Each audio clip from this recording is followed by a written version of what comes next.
Hello dear bankers, hello to everybody, a very very warm welcome to JAIIB CAIIB prep. हम कर रहे हैं आपका last unit for module C, that is unit 24, जहां हम tax loss के बारे में बातचीत करने वाले हैं। टैक्स, देखो, इंडिया में या कोई भी गवर्नमेंट के पास पैसे आने के दो मेजर जरिए हैं। एक तो है कि बिजनेस खुद करते हैं, गवर्नमेंट के पीएसयूज हैं, है ना, या गवर्नमेंट के जो बिजनेस के थ्रू पैसे कमा। दूसरा है टैक्स। ओके, तो बैंक्स और फिनेंशियल इंस्टीट्यूशन का जो एंगल है, मेजरली हम उसकी तरीके से बात करने वाले हैं।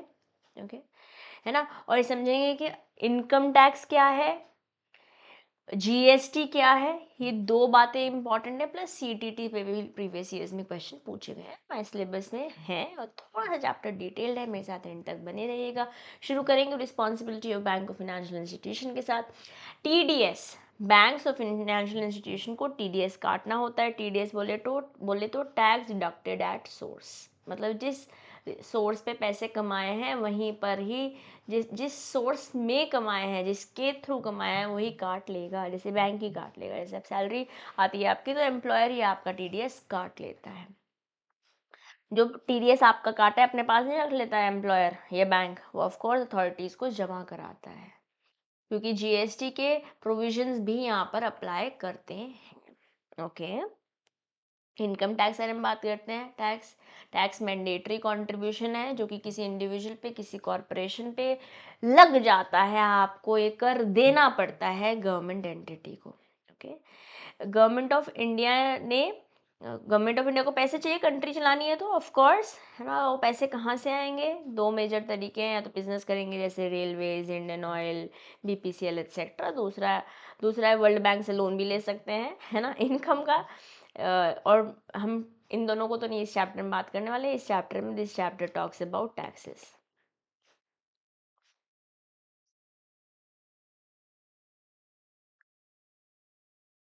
ठीक है, अब इनकम टैक्स एक्ट के बारे में बात करें। इनकम टैक्स एक्ट 1961, तो ये आया था 1 अप्रैल 1962 को, पूरे इंडिया पे लगता है। और इनकम टैक्स एक्ट 1961 के अंदर जो नियम कानून बता रखे हैं, वो गवर्न करते हैं टैक्सेशन से रिलेटेड। जो भी कोई भी इनकम कमाता है बंदा, या तो इंडिविजुअल या कोई कॉरपोरेट। ठीक है, कैसे इनक कैलकुलेशन होती है इनकम की किसी एसएससी के लिए। एसएससी वो जो टैक्स देने वाला है, जो पैसे कमा रहा है। ओके, स्कोप और एक्सटेंड क्या है इनकम टैक्स एक्ट 1961 का? 1 अप्रैल 1962 को से लागू हो गया था, इफेक्टिव हो गया था। पूरे इंडिया पे लगता है, पूरे इंडिया की सारी टेरिटरी पे लगता है। पर्पस क्या है? गवर्न करता है टैक्सेशन, जो भी आपने पैसे कमाए हैं, किसी इंडिविजुअल के लिए, किसी कॉर्पोरेट के लिए, कोई और एंटिटी भी हो सकती है। जब मैं इनकम बोल रही हूँ, तो इनकम के अलग अलग तरीके हो सकते हैं, है ना। जैसे कि आपने कोई मुनाफा कमाया, कोई प्रॉफिट किया है, कोई गेन किया है बिजनेस से। आपने कोई शेयर खरीदे थे, उस पर आप डिविडेंड कमा रहे हो। डिविडेंड क्या होता है? जिस कंपनी में आपने शेयर खरीदा, उस कंपनी ने मुनाफा किया, तो जितना शेयर होगा उसके अकॉर्डिंगली आपको डिविडेंड मिलेगा। ठीक है, कोई वॉलेंट्री कंट्रीब्यूशन हो सकती है, कोई डोनेशन, जैसा कि मैं एनजीओ और मुझे आपने डोनेशन दिया, तो वो भी एक तरीके से पैसे ही आ रहे हैं ना, इनकम आ रही है मेरी एनजीओ के लिए, मेरे ट्रस्ट के लिए, एजुकेशन इंस्टीट्यूशन के लिए, हॉस्पिटल के लिए, या कोई इलेक्टोरल ट्रस्ट भी हो सकती है। ठीक है, एटीजी के अंदर, इसके अंदर आप डिडक्शन ले लेते हो जो कंट्रीब्यूट कर रहा होता है। ओके, ना, पर्क्स एंड बेनिफिट्स क्या है? वैल्यू पर्क्विजिट्स, पर्क्स मतलब जैसे मान लेते हैं आप एज एन एम्प्लॉय, आपको गाड़ी दे रखी है कंपनी ने, तो ये पर्क है ना, आपको कुछ बेनिफिट दे रखा है। तो ये बेनिफिट भी टैक्सेबल है। हाउसिंग कार्ड, ये section 17 of income tax act 1961 में बता रखा है। ओके, स्पेशल अलाउंसेस हैं, कोई किसी एम्प्लॉय रिलेटेड एक्सपेंसेस से रिलेटेड, तो वो भी पर्क है या बेनिफिट आपको मिल रहा है, ये भी टैक्सेबल है। अलाउंसेस फॉर पर्सनल और कॉस्ट ऑफ लिविंग एडजस्टमेंट, ये भी टैक्सेबल है। ठीक है, इसके अलावा आपने कोई प्रॉपर्टी खरीदी थी, मान लेते हैं 1991 में, और अब 2024 में उसको बेच दिया। ऑफ कोर्स मुनाफा कमाया होगा, टैक्स इंडेक्सेशन करने के बावजूद। इंडेक्सेशन मतलब इन्फ्लेशन को एडजस्ट करने के बावजूद, तो जो मुनाफा कमाया उस पर टैक्स देना पड़ेगा, अगर कुछ कंडीशंस फुलफिल नहीं करी। उतनी डिटेलिंग में हमारे सिलेबस में है ही नहीं। Okay, specific sum, certain sums chargeable under specific clauses of section 28, 41, 59, ये भी आपका इनकम आ जाता है। कोई आपने बेनिफिट लिया है या कोई पर्क मिला है आपको by the director of the company और बेनिफिशियरी रिप्रेजेंटेटिव असेसेस, ये आपने कोई बेनिफिट किया, इस पे बेनिफिट आपको कुछ मिला ना, बेसिकली कोई भी चीज़ मुफ्त में नहीं आती है, हर एक चीज़ पे टैक्स है। मोटा मोटा बोले तो जो टर्म इनकम है ये ब्रॉड है, यहाँ पे मॉनेटरी नॉन मॉनेटरी बेनिफिट्स दोनों आ जाते हैं। कैपिटल गेन भी टैक्सेबल इनकम कंपोनेंट है। मोटा मोटा बोलो ना तो 5 हेड्स में हमारा इनकम विभाजित है इनकम टैक्स एक्ट 1961 के अंदर। आप पैसे कमा सकते हो बिजनेस से बोलते हैं profit and gain from business and profession. आप हाउस प्रॉपर्टी से पैसे कमा सकते हो, रेंटल इनकम एक्सेट्रा। आप सैलरी से पैसे कमा सकते हो, जैसे आप और मैं कमाते हैं जनरली। ओके, इसके अलावा आप कैपिटल गेन से पैसे कमाते हो, शॉर्ट टर्म भी हो सकता है, लॉन्ग टर्म भी हो सकता है, और कोई और सोर्सेज भी हो सकते हैं। आप कौन बने करोड़पति में गए, आपने कोई लॉटरी जीत ली या आपने कोई सट्टा लगाया था, वहाँ से पैसे कमा लिए। आप बैंक में एफडी करी, उसमें इंटरेस्ट है, ये भी अदर सोर्सेज हो सकते हैं। Okay, allowances includes various allowances to meet personal और employment related expenses। allowances मिलते हैं आपको, कि आपको रोज़ का खाने का 400 रुपये का allowance मिल रखा है for example, that also comes under the umbrella of your income and therefore is taxable। तो ये जो ढांचा बन रखा है, जो फ्रेमवर्क बन रखा है, सारे तरीके की इनकम पे है, चाहे डायरेक्ट है चाहे इनडायरेक्ट है। अगर आप इंडिया में रहते हो या इंडिया की बाउंड्री के अंदर आपने पैसे कमाया, हो सकता है आप इंडिया के बाहर रहते हो बट इंडियन लैंड पे आपने पैसे कमाया, देना पड़ेगा टैक्स। ओके, एडिशनल इंक्लूजन्स क्या है इनकम में, कोई प्रॉफिट एंड गेन हुआ है स्पेसिफिक सोर्स से, जैसे आपने इंश्योरेंस बिजनेस है, वहाँ से आपने कोई म्यूचुअल या कोऑपरेटिव इंश्योरेंस कंपनी होते हुए आपने कोई मुनाफा कमाया। बैंकिंग बिजनेस है, प्रॉफिट कमा रहे हो, टैक्स देना होगा। कोई आपने विनिंग्स एंड गेम्स, कोई लॉटरी गैमलिंग गेम्स करा, वहाँ बेटिंग से पैसे कमाए। Lotteries include all scheme of price distribution, किसी भी तरीके से, चाहे कोई गेम हो, कोई टेलीविजन के थ्रू हो, इलेक्ट्रॉनिक कंपटीशन, ऐसे मैंने केबीसी का एग्जाम्पल आपको दिया। कंट्रीब्यूशन रिसीट, यहाँ पे मैं पर्टिकुलरली कोई एनजीओज है ना, कोई ओल्ड एज हाउसेज एक्सेट्रा के बारे में बात कर रही हूँ, या प्रोविडेंट फंड कंट्रीब्यूशन हो सकता है। एम्प्लॉय का कंट्रीब्यूशन टू वेलफेयर फंड्स एक तरीके से कंट्रीब्यूशन है ही कंट्रीब्यूशन, करेक्ट है। कीमैन इंश्योरेंस पॉलिसी, कीमैन कौन है, एक ऐसा बंदा जो उस ऑर्गेनाइजेशन के चलने के लिए की है, इम्पॉर्टेंट है, उस बंदे का इंश्योरेंस करा लिया जाता है। ठीक है, अब मान लेते हैं उस बंदे को कुछ हो गया, तो वहाँ से जो प्रोसीड्स आए वो इम्पॉर्टेंट है उस बिजनेस के लिए। कोई स्पेशल पेमेंट्स आए हैं under section 28 for business income और under section 56 for other income. ये सेक्शंस आपको याद होते हैं, ठीक है, नहीं याद होते हैं डोंट वरी, यहाँ से क्वेश्चन बनने की बहुत हाई पॉसिबिलिटी नहीं है, बट जस्ट इन केस आ जाते हैं तो आपने एक बाई एटलीस्ट सेक्शंस देखे हुए हैं। ओके, ये डेफिनेशंस इस एक्ट के अंदर क्या है। इस चैप्टर में हम मेजरली जीएसटी और आईटी एक्ट पढ़ने वाले हैं और सीटीटी की एक्सप्लेनेशन देखेंगे। असेसमेंट ईयर और प्रीवियस ईयर क्या है, जैसे इस साल में हम बैठे हैं 2024-25, तो ये असेसमेंट ईयर है, बट टैक्स देने वाले हो पिछले साल का। 24-25 में बैठे हुए, 23-24 में जो आपने पैसे कमाए हैं उस पर टैक्स दोगे, तो 23-24 is your previous year and 24-25 is your assessment year. 12 month का पीरियड होता है स्टार्टिंग फ्रॉम 1 अप्रैल, जिस जिस ईयर में आपकी इनकम को असेस किया जा रहा है। प्रीवियस ईयर में जो इमीडिएटली प्रीसीडिंग ईयर है असेसमेंट ईयर का, वो प्रीवियस ईयर है। एक्सेप्शन क्या है, मान लेते हैं कोई नया बिजनेस है, इसी साल हुआ है, तो पिछले ईयर का तो कुछ नहीं वहाँ पे इनकम होगा, क्योंकि साल ही इस असेसमेंट ईयर में ही चालू हुआ है वही business. Okay, for a newly set up business or a new income source, the previous year starts from the commencement of date of the business or income source. That's it.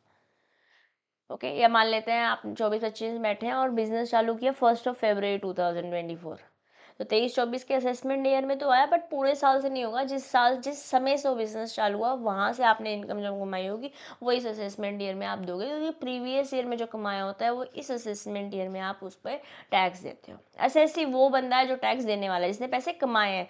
वो individual हो सकता है, कोई company हो सकती है, कोई firm हो सकती है, कोई एंटिटी भी हो सकती है जो इनकम टैक्स के अंदर टैक्सेबल रेजाइम में आ जाती है under IT act 1961। Okay, and when I'm saying IT, I'm not talking about information technology because IT Act 2000 is what we have studied separately. Module D में हम पढ़ कर आए हैं, ठीक है. Total income, scope of residence में अगर कोई बंदा इंडिया में रहता है, कोई बंदा इंडिया में रहता है तो ऑफकोर्स नहीं कमा रहा होगा, या रह रहे हो. बेसिकली दो तरीके, दो लोगों पे पैसे लग जा टैक्स लग जाता है. या तो आप इंडिया में रह रहे हो या इंडिया की बाउंड्री के अंदर पैसे कमा रहे हो. इनकम रिसीव्ड और डीम्ड रिसीव्ड इन इंडिया, ये स्कोप ऑफ रेसिडेंट है. रेसिडेंट बेसिकली वो होता है जो इंडिया में रह रहा है 182 दिन से ज़्यादा इन एन ईयर. ऐसे मान लेते हैं कोई इंडिया में रहता था पहले बट वो चला गया अब इंडिया से बाहर जॉब करने के लिए, तो एनआरआई बन जा रहा है. लेट्स से कोई इनकम अक्रू हुई थी, आनी थी, आई नहीं है, अक्रू हो गई है. ओके, डीम्ड अक्रूड है, इस पर भी टैक्स लगेगा. Income accrued outside India if controlled from India, मतलब आपका बिजनेस इंडिया में, लेट्स से फॉर एग्जांपल ये बिजनेस इंडिया में है, आ रहा बाहर से, बट आप कर तो इंडिया की टेरिटरी पे ही काम रहे हो ना, तो टैक्स देना पड़ेगा. बट यहाँ पर एक्सेप्शन है एक, for a not ordinary resident, somebody who is not ordinarily a resident, income accrued outside India is excluded unless derived from Indian controlled business or profession. Let's say there was somebody जो इस साल में, इसे 24-25 में जून तक तो India में था, तो यहाँ तक तो आपको टैक्स देना होगा जब 24-25-26 का असेसमेंट ईयर चल रहा होगा. बट यहाँ से आप ऑस्ट्रेलिया चले गए थे, वो बंदा ऑस्ट्रेलिया चला गया था और वहाँ पे पैसे कमा रहा है, तो क्या इंडिया में रह रहे हो? नहीं. क्या इंडिया से पैसे कमा रहे हो? नहीं. वहीं पे रह रहे हो, वहीं पैसे कमा रहे हो, टैक्स नहीं देना पड़ेगा, बट ये वाला टैक्स आपको देना पड़ेगा. Am I clear? Very well. Now scope for residence, कोई बंदा अगर इंडिया में नहीं रहता है तो क्या इनकम इंक्लूड हो जाती है? जो आपने इंडिया में रिसीव करी है, या तो रिसीव करी है या अक्रू हो गई है, मतलब आपने ऐसा कुछ किया था इसकी वजह से आपको पैसे मिलने हैं. एक्सप्लेनेशन बोले तो income not deemed received, recording in an Indian balance sheet does not count for received in India. No double inclusion, मतलब income included once based on accrued or receipt will not be tax again. आपने accrual income पैसे आने थे उस पर tax दे दिया, फिर जब पैसे आएंगे दोबारा से थोड़ा ना टैक्स दोगे. ऑफ कोर्स डबल इनकम पे टैक्स नहीं लगता, और इसी वजह से जीएसटी भी आया था. मैं थोड़ी देर में समझाऊंगी कैसे. प्रैक्टिकल इम्प्लीकेशन बोले तो टैक्सेशन ऑफ इनकम है ब्रॉडली, किसी भी तरीके से आपने पैसे कमाया, मॉनेटरी या नॉन मॉनेटरी बेनिफिट्स, वो टैक्सेबल इंडिया में है. कोई वेलफेयर कॉन्ट्रीब्यूशन है, जैसे एनजीओ के बारे में बात करें, किसी ऑर्फनेज के बारे में बात करें, टैक्सेबल है.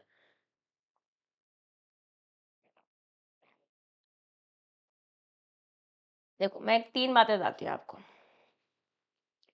आप इंडिया में रहते हो, यू लिव इन इंडिया, यहाँ पे रहते हो, टैक्स लगेगा, ऑफ कोर्स लगेगा. आप अब चाहे पैसे आपने यहाँ से कमाए हो चाहे यहाँ से कमाए हो, टैक्स तो देना पड़ेगा. ओके. दूसरी बात, आप रहते तो कहीं और हो, सम अदर कंट्री,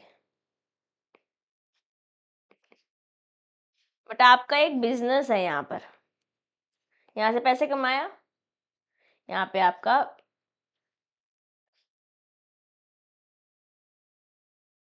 आपका बिजनेस है, यहाँ से आपने पैसे कमाए, ठीक है. तो क्या इस बिजनेस को एज एन एंटिटी पैसे देने पड़ेंगे? इस ज्योग्राफिकल बाउंड्री के अंदर, इंडिया की ज्योग्राफिकल टेरिटरी में आ रहे हो आप,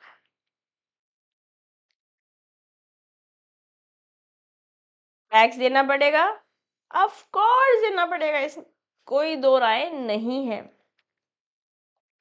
ठीक है. तीसरी बात, आप लेट्स से पहले इंडिया में रहते थे,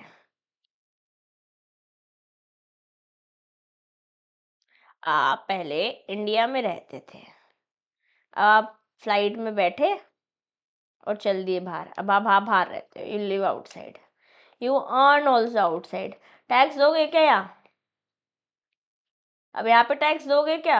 ऑफ कोर्स नहीं दोगे ना, सिंपल बात है. बट यहाँ पे लोग कंफ्यूज हो जाते हैं, वही क्वेश्चन अपनी लैंग्वेज में घुमा देते हैं, क्योंकि अब आप टैक्स यहाँ पे ही दोगे जहाँ जिस कंट्री में आप रह रहे हो, ठीक.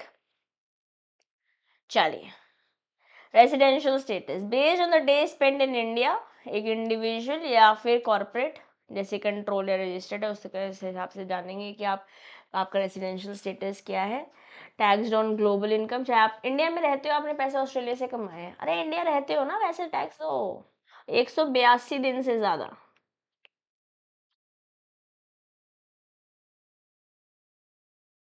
182 डेज से ज़्यादा अगर आप इंडिया में रहे हो तो आपका रेसिडेंशियल स्टेटस इंडियन है। You are a resident, actually Indian तो सिटीजन हो जाता है। आपका रेसिडेंशियल स्टेटस है as in India. Okay, now resident but not ordinarily a resident applies to individuals or HUFs. Income from abroad is largely exempt under unless derived in India. Non resident only Indian source income is taxable. कोई India से बाहर ही रहता है, भाई कमा रहा है, यहाँ पे क्यों दोगे ना भाई साहब आप tax. Okay, pan is mandatory for certain transaction, जैसे आपने कोई 50,000 से ऊपर का ट्रांजैक्शन बैंक के साथ भी किया तो हमें पैन देना पड़ता है ना। उसी तरीके से कुछ ट्रांजैक्शंस के लिए इनकम टैक्स एक्ट के अंदर आपको टैक्स दे पैन कार्ड देना पड़ता है। लिमिट जैसे क्या है, 10 लाख तक सेविंग में, 50 लाख तक करंट अकाउंट में, ये नॉर्म्स है कैश डिपॉजिट के लिए।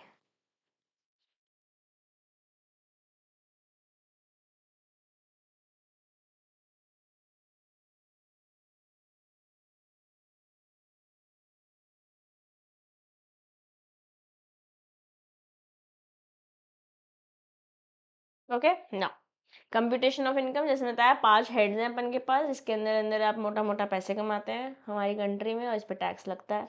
आपने सैलरी से पैसे कमाया, आपने हाउस प्रॉपर्टी से पैसे कमाया, आपने पीजीबीपी से पैसा कमाया। हम पीजीबीपी बोले तो profit and gain from business and profession, ठीक है, इस तरह से पीजीबीपी आता है,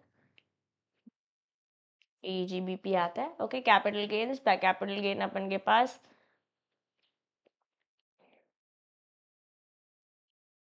शॉर्ट टर्म भी हो सकते हैं और लॉन्ग टर्म भी हो सकते हैं। ओके, और कुछ अदर सोर्सेज से पैसे भी कमा सकते हो आप ना। स्टेप्स फॉर कंप्यूटेशन, कैसे आप कैसे टैक्स कंप्यूट करते हो। आपने सारे इनकम से पैसे जोड़ लिए, जैसे आपने हाउस प्रॉपर्टी से 100 रुपये कमाए, ओके, सैलरी से आपने 500 रुपये कमाए, आपने कुछ बिजनेस भी करते हो तो पीजीबीपी से आपने 600 रुपये कमाए, अदर सोर्सेज से लेट्स से आपने 50 रुपये कमाए, और कैपिटल गेन कुछ नहीं कमाया लेट्स से फॉर एग्जांपल, तो आपका टोटल इनकम कितना हो गया, 600 600 1200 1250 रुपये आपका फर्स्ट स्टेप है। This is step number 1। तो आपका ग्रॉस आ गया, gross total taxable income, total income, gross total income, this is what you से। ओके, अब इसमें से जो एलिजिबल डिडक्शंस है, एटीसी की डिडक्शन है, आपने कोई एलआईसी में प्रीमियम दिया लेट्स से, वो आपने माइनस कर लिया, आपने कोई डोनेशन दी थी एटीजी में, उसकी टैक्सेबल इनकम का आपने डिडक्शन ले लिया, तो उसमें माइनस कर दोगे सारे एग्जेम्पशंस। फिर जो पैसे आए लेट्स से एक्स अमाउंट आया, अब आप अपना जो टैक्स का स्लैब है, न्यू रिजाइम या ओल्ड रिजाइम जो भी आप फॉलो करते हो, ठीक है, उसके अकॉर्डिंगली आप जहाँ फॉल करते होंगे अकॉर्डिंगली आपको टैक्स देना पड़ेगा। न्यू रिजाइम में हायर स्लैब्स हैं बट कोई डिडक्शंस नहीं है, कोई एग्जेम्पशंस नहीं है जैसे एटीसी एटसेट्रा की। ओल्ड रिजाइम में ये डिडक्शंस हैं। एग्जेम्प्ट इनकम सेक्शन 10 के अंदर, जैसे सेक्शन 80C के अंदर मैंने 80D के अंदर 80E, कोई एजुकेशन से रिलेटेड, कोई डिसेबिलिटी से रिलेटेड 80D में 80E 80, जैसे वो 80 section, all the 80s are generally deductions, हमारे सिलेबस में नहीं है। और सेक्शन 10 जहाँ पे भी आप देखोगे वो भी एग्जेम्पशंस का, जैसे agriculture income 10A 10AA, income from HUF members from family income, partners share in firm's income, interest on specified securities, saving certificates for NRI section 10 के अंदर एग्जेम्प्टेड है इनकम, ये भी आप माइनस कर देते हो अगर आप ओल्ड रिजाइम फॉलो कर रहे हैं। असेसमेंट प्रोसीडिंग्स, असेसमेंट को कैसे कार्रवाई कैसे करोगे, फाइलिंग ऑब्लिगेशन, सब लोगों को जिन जिन की थ्रेशोल्ड इनकम से ज़्यादा आप पैसे कमाते हो आपको income tax return ITR file करना पड़ता है। कंपनीज पार्टनरशिप को भी इलेक्ट्रॉनिकली आपको रिटर्न फाइल करनी पड़ती है। Aadhaar can substitute PAN for filing wherever so allowed. Okay, form क्या है, ITR रहता है, आप कौन से इनकम है, मतलब बिजनेस से पैसे कमाते हो, या फॉर्म 16 आ जाता है हमारे लिए, सैलरी जो कमा रहा होता है। डेडलाइन रहती है कॉरपोरेट्स के लिए 31 अक्टूबर असेसमेंट ईयर। कोविड-19 में कुछ चीज एग्जामेशंस थे। रिवाइज रिटर्न दे सकते हो, जैसे मान लेते हैं अगर आपने कहा कि मैंने तो 100 रुपये कमाए थे और उसके हिसाब से आपने रिटर्न फाइल कर दी, बट बाद में पता चला नहीं आपने तो 80 रुपये कमाए थे या 120 रुपये कमाए थे, तो विद इन 1 ईयर और बिफोर असेसमेंट, जो भी जल्दी है, आपको पता चल गया कि इनकम चेंज हुई है, तो आप रिवाइज रिटर्न फाइल कर देते हैं। एक इम्पॉर्टेंट पॉइंट है, अगर एग्जाम में ट्रिकी पेपर बनाना चाहते हैं या एग्जाम में रियली में जानना चाहते हैं कि आपको कितना जानते हैं टैक्स लॉस के बारे में, एग्जाम में यहाँ से क्वेश्चन पूछा जा सकता है। लॉस रिटर्न मतलब आपने इस साल कुछ मुनाफा ही नहीं कमाया, अपनी जेब से ही आपको पैसे देने पड़े, ये भी टाइमली से नो आपको रिटर्न फाइल कर देनी चाहिए, ताकि आप फ्यूचर के ऑफसेट्स ले सकें। जैसे हमने देखा था कि 8 साल तक आप जो पैसे कमा रहे हो उसका अगर आपने लॉस किया तो आने वाले 8 साल तक इस लॉस को आप अपने प्रॉफिट के साथ एडजस्ट कर सकते हो। ठीक है, मैंने ABFM में आपको इसके बारे में बताया है। असेसमेंट प्रोसीडिंग्स, फाइलिंग रिटर्न्स बोले तो जो भी इंडिविजुअल है टैक्सेबल इनकम में आता है उसको ड्यू डेट के अंदर रिटर्न फाइल करनी है। कोई कंपनी है, कोई पार्टनरशिप फर्म है, उसको भी करनी पड़ेगी ITR फॉर्मेट के अंदर। और पैन और आधार को इंटरचेंजेबली आप यूज़ कर सकते हो। ये आया था फाइनेंस एक्ट 2019 के अंदर। ओके, ये स्टेटमेंट है जो मुझे लगता है ट्रू फॉल्स पूछी जा सकती है। In my opinion from here true false question can be asked. Okay दोस्तों, मूविंग फॉरवर्ड, अगर मैं असेसमेंट के टाइप्स के बारे में बताऊं तो हमारे पास समरी असेसमेंट है, इसमें कोई इंक्वायरी नहीं लगती है। और स्क्रूटनी असेसमेंट, कैसे सुना होगा ना, उस बंदे पे स्क्रूटनी बैठ गई, उस कंपनी पे स्क्रूटनी बैठ गई, मतलब डिटेल एग्जामिनेशन। आपने रिटर्न फाइल किया, वहाँ पे डिटेल एग्जामिनेशन होगा, तुमने कितनी बार सच की है, कुछ गड़बड़ कर रहे हो क्या। अगर कोई कंप्लायंस नहीं फुलफिल कर रहे हो, इस पे आपको नोटिस आ सकता है, आपके केस रीओपन हो सकता है, आप पे गार्निश ऑर्डर या फिर गार्निश ऑर्डर तो पर्टिकुलरली यहाँ पर नहीं आएगा, इनकम टैक्स अथॉरिटी से ऑर्डर आ सकता है। अटैचमेंट ऑर्डर बोलते हैं पर्टिकुलरली इसे। ठीक है, इसके बारे में आपने थोड़ा बहुत PPB में पढ़ा होगा जब आप JIB में थे। पेमेंट ऑफ टैक्सेस, अब यहाँ से ऑलमोस्ट हर अटेम्प्ट में क्वेश्चन पूछा है, तो हमारे लिए ये इम्पॉर्टेंट है, नो ऑफ कोर्स इम्पॉर्टेंट है।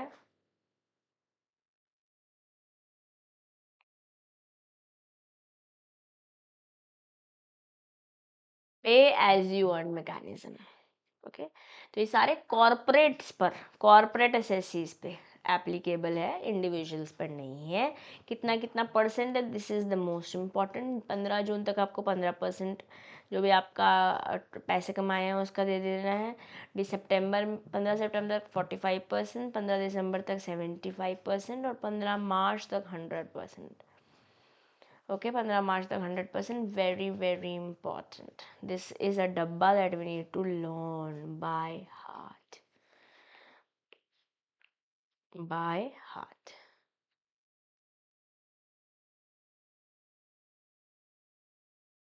Okay, now self assessment tax पे करा जाता है अंडर सेक्शन 40A। सेक्शन में कहूँगी कि इसको आप याद करना चाहें तो कर सकते हैं।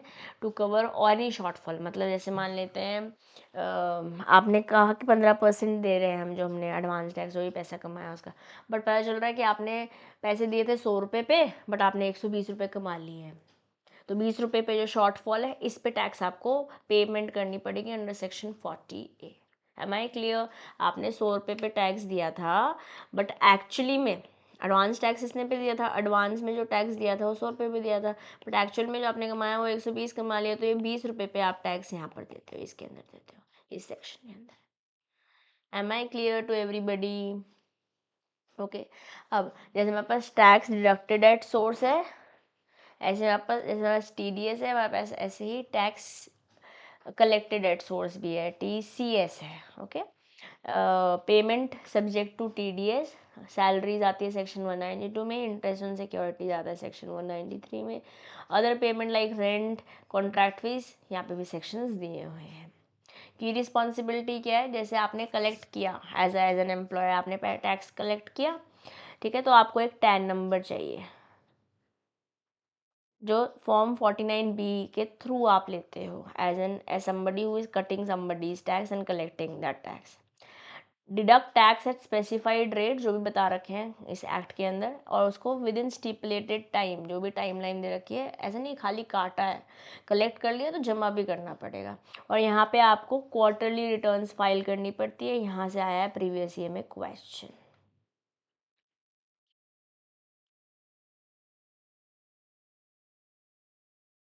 M I clear? Very important slide, content में आपके साथ शेयर कर दूंगी, ओके, ताकि आप रिवाइज कर पाए। Moving forward, TDS on non residents rate जो है फिनेंस एक्ट बताता है, और डबल टैक्सेशन अवॉइडेंस अग्रीमेंट, जो भी व्हाट्सोएवर कि पता चल रहा है उस कंट्री में भी लग रहा है, यहाँ पे भी लग रहा है, या तो वो या तो फिनेंस एक्ट के हिसाब से टीडीएस करता है सब for somebody who is not a resident in India. This is also important. Again nitty-gritties में जाएगा अगर एग्जामिनर इस चैप्टर की, तो एक क्वेश्चन पूछा जा सकता है। अगर आपने कंप्लाई नहीं किया टीसीएस टीडीएस, तो आप पे लग जाता है 12% का इंटरेस्ट। जैसे मान लेते हैं आपने टैक्स काटा तो जमा नहीं कराया विद इन स्टिपुलेटेड टाइम, तो 12% पर एनम के हिसाब से आप पे टैक्स लग जाएगा, पेनल्टी लग जाएगी सॉरी, और आपको 3 से 7 साल की सजा भी हो सकती है। This is very important once again.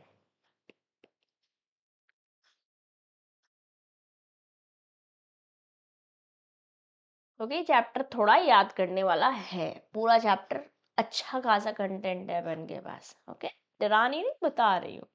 Pan mandatory transaction, अगर 50,000 से ऊपर का आप एफडी एक्सेट्रा करा रहे हो, कैश ट्रांजैक्शन कर रहे हो 50,000 एक दिन के अंदर, तो 49,000 की जनरली लॉक करने लगते हैं। और अगर लग रहा है कि यहाँ पर भी मनी लॉन्ड्रिंग जैसी एक्टिविटी हो रही है, तो फिर सस्पिशन राइज हो जाएगा। और सस्पिशियस ट्रांजैक्शन रिपोर्ट आपको पता है, जिस दिन से सस्पिशन होता है उस दिन से 7 दिन के अंदर अंदर जमा करना होता है बैंकर को। ट्रैवल रिलेटेड पेमेंट है 25,000 से ऊपर कैश में, जैसे फॉरेन करेंसी या कुछ फॉरेन फेयर में, वहाँ पे भी पैन लगेगा। बट माइनर्स के लिए एग्जाम्पशन है। माइनर के पास अगर पैन कार्ड नहीं है तो पैन कार्ड किसका लगेगा, पेरेंट का या गार्जियन का।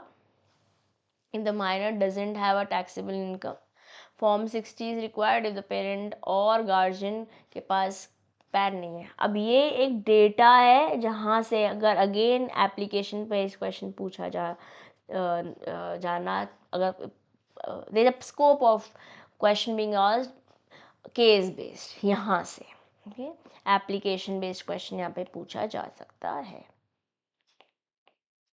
M I clear once again? Very very well. इसी के साथ आईटी मोटा मोटा होता है done. Now let's talk about CTT, commodity transaction tax. पहले क्या होता था, कमोडिटी बोले तो यहाँ पे ऑप्शंस फ्यूचर्स एक्सेट्रा के बारे में बात कर रही हूँ मैं। पहले ना कोई टैक्स नहीं था, प्रीवियसली इस पर कोई टैक्स नहीं था, बीच में आया भी था बट लोगों ने विरोध किया, चला गया, फिर दोबारा से आया। बेसिकली क्या था कि बहुत ज़्यादा ट्रांजैक्शन जब होती है फ्यूचर और ऑप्शंस में, तो समझिए कि कितनी बारी सेटलमेंट करना है, तो मैनुअल वर्क तो बढ़ ही गया है, उसी के साथ साथ हेरा फेरी हो सकती है टैक्स की, ओके। तो और जब इतना बारी खरीद बेच हो रहा है तो मार्केट भी बहुत ज़्यादा स्पेकुलेटिव हो जाएगी। तो इन पॉइंटर्स को मद्देनज़र रखते हुए बोला कि ट्रांजैक्शन अगर करोगे एफ पे, तो हर ट्रांजैक्शन पे आपको टैक्स देना पड़ेगा, बट वो एग्रीकल्चर वाला प्रोडक्ट नहीं होगा, कुछ एक्सेप्शन है, उसके बारे में मैं इस चैप्टर में इस टॉपिक पे बताने वाली, ध्यान से सुनेंगे मुझे। सीटीटी इंट्रोड्यूस किया गया फिनेंस एक्ट 2013 में और एप्लीकेबल हो गया 1 जुलाई 2013 से। प्रीवियसली जैसे मैंने आपको बताया पहले भी आया था, ऐसा नहीं कि फर्स्ट टाइम आया था, प्रीवियसली इंट्रोड्यूस किया गया था बजट में 2008-9 के हिसाब से, सॉरी 2008-9 में 0.17% के हिसाब से, फिर विड्रॉ कर लिया गया था, फिर से री इंट्रोड्यूस किया गया यूनियन बजट में, बट सिर्फ नॉन एग्रीकल्चर कमोडिटीज़ के लिए। एग्रीकल्चर कमोडिटीज़ पे आज भी एप्लीकेबल नहीं है, ओके। नॉन एग्रीकल्चर कमोडिटीज़ पे 0.01% के हिसाब से आया, और इसको हम डायरेक्ट टैक्स जैसे ही कंसिडर करते हैं। डायरेक्ट क्यों बोल रहे हैं, क्योंकि जिसने कमाया वही दे रहा है। इनडायरेक्ट में आप देखेंगे जब जीएसटी में देखोगे तो कमा रही हूँ मैं बट मैंने सामान खरीदा, ठीक है, तो वो टैक्स इंक्लूडेड है। इनडायरेक्टली वो बंदा दे रहा है जीएसटी जो बिजनेस कर रहा है, वो रिटेलर हो सकता है, मैन्युफैक्चरर हो सकता है, होलसेलर हो सकता है। यहाँ पे जो कमा रहा है वही दे रहा है, यहाँ पे TDS भी इसी के अंदर आ जा रहा है, पर ले क्योंकि आप उसी से रहे हो जो कमा रहा है। ओके, अब जैसे मान लेते हैं ये है मिस्टर एक्स, ये है मिस ए। मिस ए ने कुछ कमोडिटी बेची, let's say future market, future option, future option FNO सुना होगा आपने, 1 लाख रुपए का, ठीक है। क्योंकि बट ये 1 लाख रुपए का प्रोडक्ट जो आप बेच रहे हैं वो नॉन एग्रीकल्चरल होना चाहिए, तो इस पर CTT लग जा रही है 0.01% के हिसाब से, सिंपल। ओके, तो सिर्फ और सिर्फ नॉन एग्रीकल्चर प्रोडक्ट्स पे ही एप्लीकेबल है, एग्रीकल्चर प्रोडक्ट्स पे एप्लीकेबल नहीं है। So if any commodity related to agriculture, जैसे कोई राइस है, ऑयल है, वीट है, इसमें FNO कर रहे हैं आप, तो CTT यहाँ पर एप्लीकेबल नहीं होगा, ठीक। अब जैसे मैंने आपको बताया, आपने जैसे ATM से कुछ ट्रांजैक्शन ऐसे मान लेते हैं 5 ट्रांजैक्शन अलाउड है, जिस पे आप पे कोई भी टैग पैसे नहीं लगेंगे, there is no fee that is charge, but इसके ऊपर अगर आप जाते हो तो फीस लगने लगती है ना। और रीज़न मैंने आपको अभी भी बताया, तो कुछ रीजंस को मद्देनज़र रखते हुए, जैसे कि बहुत ज़्यादा स्पेकुलेशन हो रही थी, मार्केट बहुत ज़्यादा वनरेबल रहती है, और ट्रांजैक्शंस को लिमिट करने के लिए, मैनुअल वर्क को कम करने के लिए, अकाउंटेबिलिटी को कम करने के लिए, तालमेल झोल झाल ना हो टैक्स में, उस वजह से CTT आया। ओके, एपिलेट ट्राइब्यूनल यहाँ पर, it refers to tribunal constituted under section 252 of IT act. ये कोई भी अपील मान लेते हैं CTT में, आप सर दुहाइयो, इनकम टैक्स ऑफिसर ने यहाँ पे कुछ लगा दिया और आपको सरकार दुहाइयो करना है, then you go to the authorities which are set up under section 252 of IT act. Okay, assessing officer कौन है? Income tax officer ranging from income tax officer to additional commissioner of income tax. यहाँ पे assessing officer AO रहते हैं, AO से आप satisfied नहीं तो आप अपील करते हो। Okay, who are authorized by CBDT to perform functions under the chapter. Now this is important, from here questions can be asked, direct question आ सकता है यहाँ से, ये important इतना टॉपिक। ओके, तो इसे हमें लर्न करना है, इम्पॉर्टेंट है, ठीक। अब बोर्ड क्या है, जब भी मैं CTT पे बोर्ड में रेफर कर रही हूँ, I am talking about central board of direct tax, ये कॉन्स्टिट्यूट हो रखा है central board of revenue act 1963 के अंदर। CTT एक ऐसा टैक्स है जो कमोडिटीज ट्रांजैक्शन पे टैक्सेबल है, कमोडिटी मार्केट पे। इसको ऐसे समझो, जैसे मान लेते हैं, मैं इसको एक एग्जाम्पल के साथ समझाती हूँ।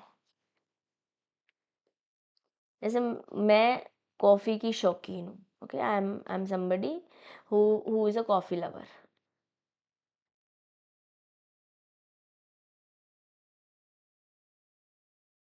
मुझे कॉफ़ी बहुत अच्छी लगती है, ठीक है। इससे मैं let's say 1000 rupees kg coffee, for example, all of these are examples, okay.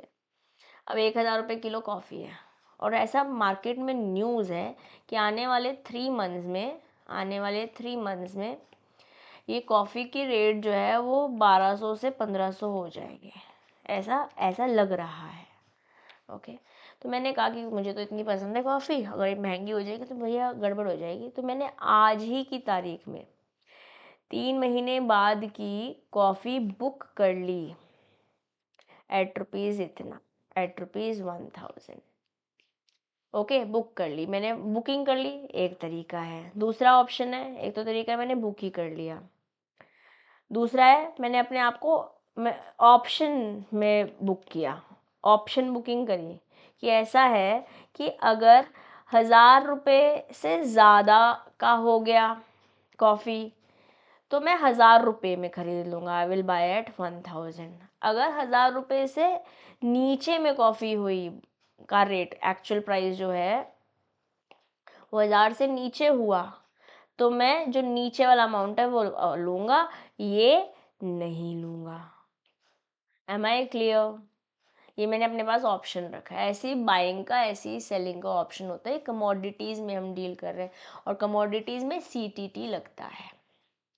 Okay, commodity derivative, derivative होता है किसी अंडरलाइंग से आप वैल्यू डिराइव कर रहे हो, जैसे for example orange juice orange से अपनी वैल्यू डिराइव कर रहा है, जैसे ऑरेंज इतने महंगे होंगे तो जूस का रेट तो बढ़ेगा ना, समझ रहे हैं? तो आप किसी अंडरलाइंग से वैल्यू डिराइव कर रहे हो, उसे डेरिवेटिव कहते हैं। It refers to the following types of contract.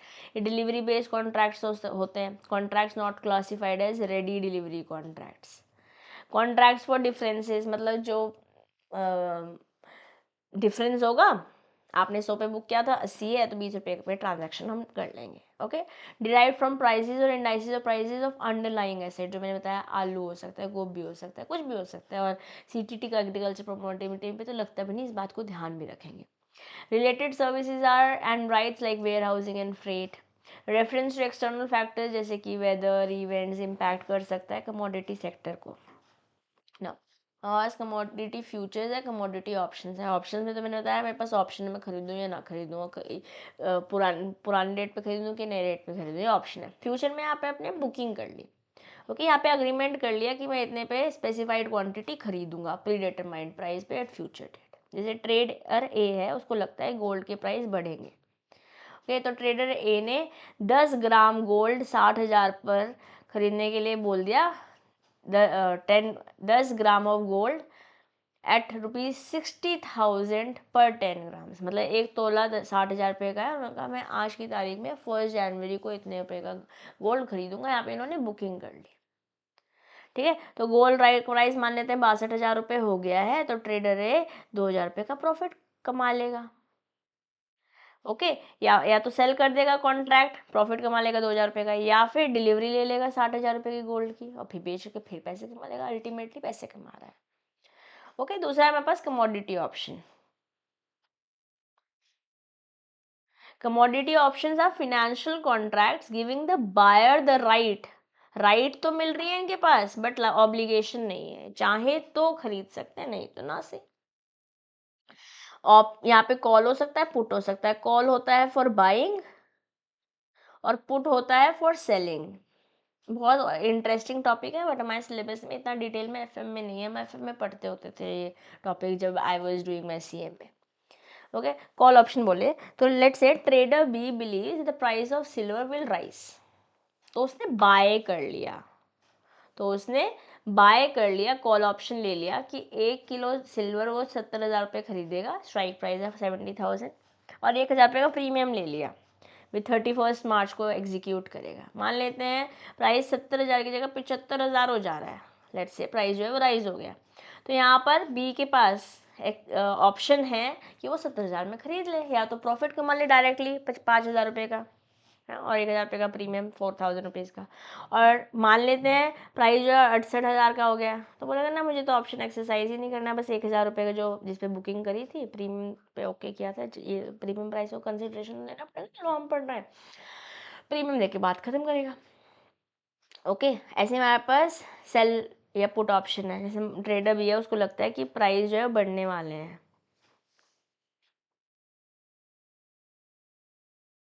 Okay. यहाँ पे I think something went wrong,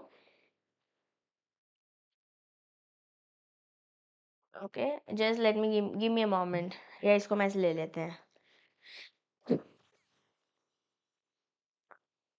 यहाँ सेल करने की बात कर रहे हैं, ओके। सेल करना है समथिंग, लेट्स से 5,000 पे सेल करना था, जैसे हमने बाय करना है ऐसे सेल करने में भी हो सकता है, और प्राइस जो है वो गिर गया है, तो ट्रेडर सी एक्सरसाइज कर सकता है ऑप्शन टू सेल एट 5,000, क्योंकि आपने बुकिंग कर ली थी 5,000 पे, ठीक है। और मान लेते हैं यहाँ पे आपने प्रीमियम दिया था 500 रुपये का पर बैरल, कुछ सिल्वर नहीं है यहाँ पे, बैरल है, बैरल ऑफ लिकर होगा, लेट्स से फॉर एग्जांपल, ठीक है। और मान लेते हैं प्राइस जो है 5,200 हो गया है, 5,200 हो गया, तो बोल रहे हैं नहीं मुझे तो ऑप्शन नहीं एक्सरसाइज करना, क्योंकि मैं तो 5,200 में बेचूंगा, 500 में, 5,000 में नहीं बेचूंगा, बट ऑफकोर्स यहाँ पे उसको लॉस हो जाएगा 500 रुपये का प्रीमियम जो उसने पे कर रखा है। आर वी क्लियर ना? अगर मैं ओवरव्यू बोलूँ सीटीटी का, तो ये टैक्स एक ऐसा लग रहा है जो स्पेसिफिक ट्रांजैक्शंस पे लग रहा है, कमोडिटी डेरिवेटिव्स, बट यहाँ पे एग्रीकल्चर कमोडिटीज़ नहीं आती है, जैसे कि मैंने आपको बताया जब मैं आपको अभी एक्सप्लेनेशन दे रही थी। जो सीटीटी है, कमोडिटीज़ ट्रांजैक्शन टैक्स, ये टैक्सेबल कमोडिटीज़ में आ जाता है। कोई आपने कमोडिटी बेची, बट एग्रीकल्चर कमोडिटी नहीं आती है। Okay, sale of commodity derivatives based on commodity prices and indexes, options on commodity derivatives and or options in goods traded on a recognized stock exchange ही यहाँ पर सीटीटी लगता है। Okay, charge of CTT क्या कितने % से होगा, ये डिपेंड करेगा कि क्या ट्रांजैक्शन है, अलग अलग कैटेगरीज में विभाजित है, जैसे फ्यूचर है, ऑप्शंस है, डेरिवेटिव्स है। यहाँ पे हमारी किताब में कुछ परसेंटेजेस दे रखी है, अगेन ये हमें लर्न करनी है क्योंकि यहाँ पे एक मैकमिलन में हमारे को एक टैक्स का टेबल दे रखा है। Okay, collection of and recovery of CTT, यहाँ पे कैसे रिस्पॉन्सिबिलिटी कैसे रहेगी कलेक्शन की, जो रिकग्नाइज स्टॉक एक्सचेंज है वो ही रिस्पॉन्सिबल है सीटीटी काटने के लिए from the seller involve in taxable commodity. Okay, CTT collected during calendar month, जैसे मान लेते हैं जून के महीने में या लेट्स से नवंबर के महीने में कोई आपने सीटीटी कलेक्ट किया तो 7 जुलाई या 7 दिसंबर व्हाट्सएवर इट इज़ उसमें आपको जमा करना होगा। और यहाँ से प्रीवियस ईयर में आस्क्ड क्वेश्चन है, फिर से भी पूछा जा सकता है, वेरी इंपॉर्टेंट। इससे क्या होगा कि टाइमली सेंट्रल गवर्नमेंट के पास पैसे पहुंच जाएंगे। ओके, अब नॉन कलेक्शन ऑफ एसएससी, मान लेते हैं एसएससी रिकॉग्नाइज्ड स्टॉक एक्सचेंज है, उसने टैक्स कलेक्ट नहीं किया सेलर से, तो आपने उससे नहीं दिया ना, कोई बात नहीं, आप हाँ आप दीजिए हमें। सेंट्रल गवर्नमेंट बोल रही है हमें तो चाहिए, या तो तुम उसी बंदे से लेकर दो जिसने करा था, और उसने आपने नहीं काटा क्योंकि आपको काटना था, आपने नहीं काटा तो आप देंगे।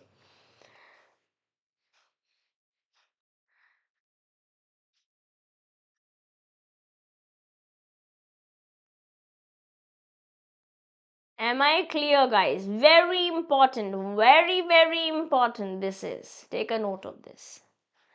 ठीक है,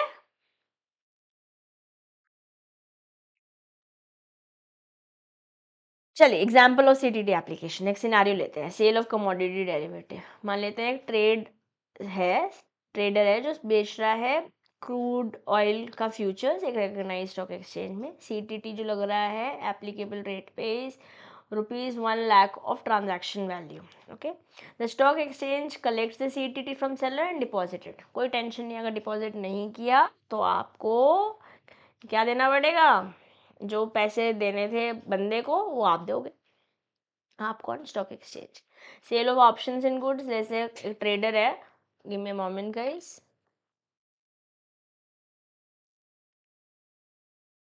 ओके, चलिए मान लेते हैं एक ट्रेडर है, उसने एक ऑप्शन है उसके पास कि वो एक्सरसाइज कर सकता है गोल्ड एट 5 लाख रुपीज। हाँ, CTT levied on the premium और सेटलमेंट, वो आप पड़ेगा जो प्रीमियम, जैसे आपने प्रीमियम दिया था 1,000 रुपये का, पीछे जब मैंने गोल्ड का बात करी थी, या 500 रुपये का जब हम बैरल्स का बात कर रहे थे। Okay, stock exchange collects the tax and remits to central government, और अगर नहीं करा तो स्टॉक एक्सचेंज को पैसे देने पड़ेंगे। ओके, अगर stock exchange fails to collect or deposit the CTT, then they are liable to pay directly to government, and additional penalty लग सकती है डिलेड पेमेंट पर भी। Within specified time, within 7 days आपको देना पड़ेगा, नहीं दोगे और इस मंथ का था उसके नेक्स्ट मंथ में, तभी भी यहाँ पे पेनल्टी लग जाएगी। ठीक है, इसके बाद सीटीटी भी होता है। Now let's talk about GST, that is goods and service tax. ये बहुत पुराना एक्ट नहीं है, तो नया नया है, 2017 में आया था, पूरे इंडिया पे एप्लीकेबल है गुड्स एंड सर्विस टैक्स। अब ये आया ही क्यों, इसे एग्जाम्पल के साथ समझते हैं। ठीक है, मान लेते हैं 10% है टैक्स का रेट। अब एक प्रोड्यूसर है, एक मैन्युफैक्चरर है, उसने 50 रुपये का सामान बनाया है, उसकी जेब से गया, 50 रुपये उसने प्रॉफिट रखा, तो ये सामान कितने का बेचा, 100 रुपये पे। अब इस 100 रुपये पे 10% की कैलकुलेशन करते हैं, 100 रुपये पे 10% 10 रुपये। हाँ, तो यहाँ 110 रुपये पे टैक्स के साथ प्रोड्यूसर ने दिया। ओके, प्रोड्यूसर ने सामान बेचा होलसेलर को। अब होलसेलर ने 110 रुपये का सामान खरीदा था, इस पे 10% लगाते हैं तो ये 10 रुपये।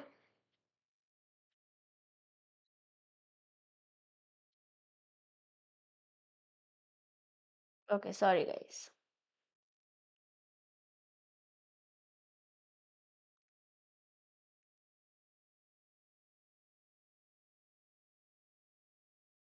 ओके, ये 10 रुपीज इसने भी अपना, ओके ना, सॉरी सॉरी सॉरी, यहाँ पे 10 रुपये प्रॉफिट रखा होलसेलर ने अपना मुनाफा रखा 10 रुपये का, तो 120 रुपये का बेचा। इस 120 पे इस 120 पे 10%, इस 120 पे 10% लगाया तो ये बन गया 12 रुपये टैक्स। तो इस होलसेलर रिटेल को बेचा 132 रुपये में। ओके, अब 132 रुपये में रिटेलर के पास आया, इसने अपना मुनाफा जोड़ा, प्रॉफिट जोड़ा 10 रुपये का, सामान बेच रहा था 142 रुपये, 142 रुपीज़ पे, बट इसका भी 10% किया, तो अल्टीमेटली कंज्यूमर के पास पहुंचा 156 रुपीज़ में। प्लस इसमें बहुत सारी दिक्कत थी, जैसे कि अब एक तो प्रॉब्लम ये है कि देखो, अगर जीएसटी के साथ देखते हैं तो कस्टमर तक पहुंच रहा है 127 रुपीज़ का, जीएसटी से पहले वाला डिजाइन देखते हैं तो कस्टमर को ज़्यादा महंगा पड़ रहा है सामान। एक तो ये प्रॉब्लम है, प्लस इतने सारे लेवल पर बातचीत हो रही है, plus there was no one single tax, इतने सारे टैक्सेस एक बिजनेसमैन को देने थे कि वो बिजनेस करे कि टैक्सेस ही कंप्लाइन देखता रहे। प्लस इसमें लोग चोरी भी बहुत कर रहे थे, जैसे बिजनेसमैन के लिए प्रॉब्लम है वैसे ही सरकार के लिए भी प्रॉब्लम है, कितनी बारी टैक्सेस देखेंगे, हमें एक्साइज भी देखना है, हमें हमें सीवीटी भी देखना है, हमें बहुत सारे और हमारे पास टैक्सेस थे, वो सब देखना था। बट हमारे पास जब जीएसटी आया तो हमारे पास बन गया वन नेशन वन टैक्स। जैसे मेरे पास वन नेशन वन ओम्बड्समैन था, ओम्बड्समैन के हम पढ़कर आए हैं। अब यहाँ पे एक तो मुनाफा ये हुआ कि प्रोड्यूसर ने अगर 50 रुपये का बनाया, 50 रुपये का अपना प्रॉफिट रखा, 100 रुपये पे 10% लगाया। अब 100 रुपये पे 10% नहीं लगा, इस 50 पे 10% लगा, जो आपने प्रॉफिट कमाया, क्योंकि मैन्युफैक्चरर ने जो सामान खरीदा उस पर क्यों टैक्स देना है, रॉ मटेरियल पे। जो मुनाफा कमाओ उस पर टैक्स दोगे ना, प्रॉफिट कमाया उस पर 10% दो। तो 105 रुपये का सामान प्रोड्यूसर से होलसेलर के पास गया, होलसेलर ने 10 रुपये अपना मुनाफा लगाया, तो 115 रुपये। तो अब 115 पे 10% नहीं लगा, इस 10 पे 10% लगा, तो ये 1 रुपये का टैक्स लगा। 116 रुपये का सामान रेडी हुआ, 116 रुपये का रिटेलर ने खरीदा, उस पर 10 रुपये का मुनाफा उसने अपना लगाया, तो अब 126 का रेडी हुआ, बट 126 पे 10% नहीं आया, इस 10 पे 10% आया 1 रुपये। ठीक है, तो 1 रुपये टैक्स दिया, अल्टीमेटली कस्टमर के पास पहुंचा 127 rupees. This was the all game about GST, goods and service tax. Am I clear? Okay, तो जीएसटी क्या है? एक यूनिफाइड टैक्स सिस्टम है। जीएसटी ने मल्टीपल इनडायरेक्ट टैक्सेस को हटा दिया और एक सिंगल टैक्स एप्लीकेबल बना दिया सारे सप्लाई गुड्स एंड सर्विसेज के। अब देखो, ले तो कस्टमर से ले हम टैक्स, ठीक है, अल्टीमेटली कस्टमर पे जा रहा है, बट इनडायरेक्टली जा रहा है, इनडायरेक्टली जा रहा है। Okay, now value addition tax, GST is levied only on the value addition, हर स्टेज पर, जो सप्लाई चेन है, मैन्युफैक्चरर, होलसेलर, रिटेलर। और यहाँ पर जो मैन्युफैक्चरर है वो इनपुट क्रेडिट ले लेगा, होलसेलर है इनपुट क्रेडिट ले लेगा, रिटेलर है इनपुट क्रेडिट ले लेगा कि भैया जो मैं टैक्स दे रहा हूँ उसमें मैंने भी तो पीछे भी टैक्स दिया है, अगर मैंने कलेक्ट किया तो मैंने भी तो टैक्स दिया है, तो सेट ऑफ कर दो। इस तरीके से इनपुट क्रेडिट ले ले। जैसे फॉर एग्जांपल मेरे हस्बैंड का बिजनेस है, तो हमने एसी लिया ऑफिस वाले रूम के लिए। अब काम किस ऑफिस वाले रूम के लिए एसी लिया है ना, दैट्स आर ऑफिस प्रीमाइसेस। अब एसी लिया तो एसी पर जो जीएसटी हमने दिया वो यहाँ पर भी जीएसटी दे रहे हैं, यहाँ पे भी जीएसटी दे रहे हैं, तो एक ही इनकम ना, तो यहाँ पे GST return through input credit, input tax credit वो रिक्लेम कर लिया by providing GST number while buying the AC. ठीक है, इससे क्या होगा, फाइनल कंज्यूमर ही सिर्फ जीएसटी का बर्डन ले रहा है from the last dealer. Okay, key benefits क्या है? सिंप्लीफाइड है कंप्लायंस, यूनिफॉर्म टैक्स है, कैस्केडिंग इफेक्ट, मतलब बार बार एक ही चीज़ पे बार बार टैक्स लग रहा है, पीछे भी 10 रुपये टैक्स पीछे भी लगा, यहाँ पे भी टैक्स लग रहा है, यहाँ पे भी लग रहा है, यहाँ पे भी लग रहा है, सेम अमाउंट पे बार बार टैक्स लग रहा है, कैस्केडिंग इफेक्ट को हटा दिया। प्लस कम्पिटेटिवनेस भी बढ़ गई, क्योंकि पहले महंगा था अब सस्ता बिक रहा है। ठीक है, हमारे पास अब 2 लेवल पे टैक्स है, एक सेंट्रल लेवल पे, एक स्टेट लेवल पर। Okay, for central and state government easy administration हो गया, टैक्स लीकेज कम हो गई, इंक्रीज रेवेन्यू बढ़ गया। फॉर कस्टमर ट्रांसपेरेंट है, ओवरऑल टैक्स बर्डन भी कम हो गया, पहले 156 देना पड़ा था, 127 दे रहे हैं, हमने एग्जाम्पल के साथ भी देखा है। सेंट्रल लेवल पे central excise, UT, service tax, CVD जैसे थे वो हट गए। ऐसी स्टेट लेवल पे VAT, octroi, entertainment tax, luxury tax, इन सबको सम कर दिया किसने? जीएसटी ने। इकोनॉमिक इम्पैक्ट क्या रहा, नेशनल इकोनॉमिक ग्रोथ बढ़ गई, स्टेट इकोनॉमी स्ट्रेंथन हो गई जिसके वजह क्योंकि हमारे पास एक यूनिफाइड टैक्स था, प्लस यूनाइटेड है tax system, IGST and CGST दो अलग अलग बातचीत है, बताती हूँ थोड़ी देर में। एनेबल करा इंडिया को to negotiate better in international trade forums क्योंकि इंटरनेशनली ज़्यादा GST चल रहा था। Expand the tax payer base क्योंकि अब यहाँ पर SMEs भी आ रहे हैं, अनऑर्गेनाइज सेक्टर भी आ रहा है, सब लोग पे GST अब लग रहा है। स्ट्रक्चर क्या है, CGST, SGST एंड IGST अपन के पास है। CGST is at central level on intra state supplies, मतलब अपनी एक ही स्टेट के अंदर हो रही है ट्रांजैक्शन, ये इंट्रा है। जैसे intra school competition yellow house और रेड हाउस में हो रहा है, इंटर बोले तो दो स्टेट्स के बीच में हो रहा है, स्टेट 1 स्टेट 2, ये हो रहा है इंटर स्टेट। इंटर स्टेट में CGST या UTGST यूनियन टेरिटरी GST आ जाता है। IGST is levied bye centre on inter state, inter state मतलब सेंटर लगा रही है बट दो स्टेट्स पर, स्टेट 1 एंड स्टेट 2। ओके, और जब भी मान लेते हैं आप इंटरनेशनली भी कुछ ट्रांजैक्शन कर रहे हैं तो वहाँ पर IGST ही लगाते हैं। Destination based tax, tax collected by the state where the goods and services consume हो रही है, उस स्टेट पे टैक्स कलेक्ट किया जाता है। एक इम्पॉर्टेंट पॉइंटर है, अगर दो स्टेट्स के बीच में खुद है ये, तो जिस स्टेट में गुड्स को कंज्यूम किया जा रहा है वो स्टेट वाला गुड्स को कलेक्ट करेगा। Am I clear? Yeah.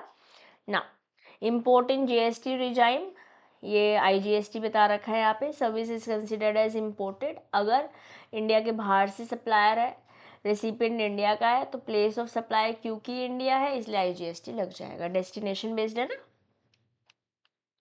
अभी अभी मैंने आपको बताया ये बात। चलिए अब टैक्सेबिलिटी, CGST बोले तो सेंट्रल लेवल पे, imports for consideration whether for business or not are considered as supply, business को हम सप्लाई, मैंने अपने फ्रेंड को गिफ्ट भेजा उस पर टैक्स थोड़ा ना लगा हो गया।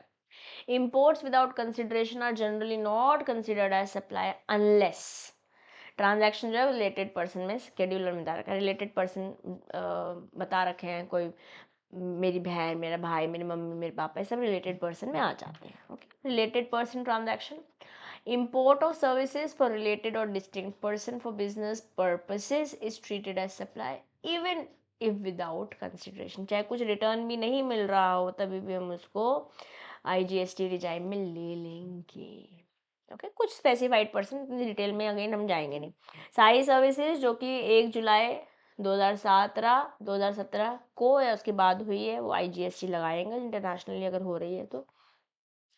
Services which tax for which tax was fully paid under previous law before this date वहाँ पर एग्जाम्प्टेड है क्योंकि आप पुराने टैक्स के हिसाब से ऑलरेडी टैक्स दे चुके हैं, 2017 से पहले की बात कर रहे हैं। इंटरनेशनल पर्सपेक्टिव जो हमारा GST है वो अलाइन करता है इंडिया को ग्लोबल स्टैंडर्ड के साथ ओवर 160 कंट्रीज, क्योंकि similar taxation system more than 160 countries ने अडॉप्ट कर रखा है। इससे हमारा इंडियन बिजनेस जो है इंटरनेशनली भी कम्पीट कर पा रहा है and for the all the various reason that I already stated before too. And that's it about the chapter, बड़ा था chapter I know but important है। 2 से 3 क्वेश्चंस आराम से आप एग्ज़ाम में यहाँ से एक्सपेक्ट करते हैं, ठीक है। तो ये नोट्स रिवाइज ज़रूर करेंगे और कोई क्वेश्चन आएगा तो आप मेरे से कमेंट बॉक्स में बातचीत करेंगे या CMA दिशा दुआ टेलीग्राम ग्रुप पे बात करेंगे। नोट्स मैं आपके साथ यहाँ शेयर कर दूँगी। आप JIB CIB प्रेप के फ्री मटेरियल सेक्शन में जाके भी BRBL के नोट्स डाउनलोड कर सकती हैं। ठीक, अभी ले रहे हैं आपसे अलविदा। That's it from my side, thank you so much. I will see you in the next session. Module C इसी के साथ हो गया डन, मिलेंगे मॉड्यूल B में ही जल्दी ही। तब तक के लिए पढ़ते रहिए, बढ़ते रहिए। This is your friend teacher CMA Disha Dua signing off for today, bye bye.